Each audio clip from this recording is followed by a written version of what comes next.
touché le cœur de Madame Eboua. Pendant ce temps, Daniel, assis dans sa chambre, réfléchissait aux mots de sa mère.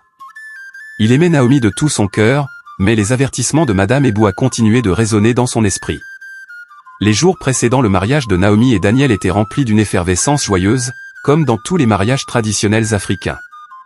Vous savez, ceux où même les voisins qui ne sont pas invités se sentent obligés de donner un coup de main, et où la moindre tâche semble devenir un événement. Naomi, comme toutes les jeunes filles avant leur mariage, était excitée et pleine d'espoir. Daniel aussi, bien que peut-être un peu moins bruyant que Naomi, ne pouvait pas cacher sa joie. Naomi a passé ses journées à finaliser les derniers détails avec ses amis et sa famille. Ensemble, elle se retrouvait souvent chez elle pour discuter des dernières préparations, des robes, des décorations sur la nourriture et bien, les cadeaux. Dans la culture africaine, un mariage ne se résume pas simplement à une union de deux personnes, mais à celle de deux familles, et chaque famille veut offrir le meilleur. Les tantes, les oncles, et même les voisins avaient tous une opinion sur la couleur du tissu ou le type de mets à servir. Naomi, elle, écoutait tout, mais au fond d'elle, elle savait ce qu'elle voulait, une cérémonie remplie de joie et de bénédiction. Le jour du mariage approchait à grands pas, et les rires et les discussions de préparation faisaient écho dans la maison de Naomi.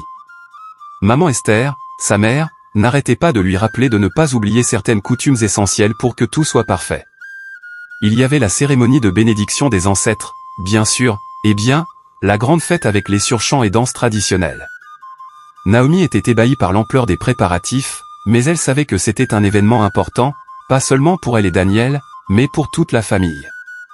Daniel, lui, s'occupait de ses propres préparatifs. Il voulait que tout soit impeccable pour Naomi. Il avait demandé à ses amis d'aider à installer les tentes et de décorer la place du mariage avec des guirlandes et des tissus colorés.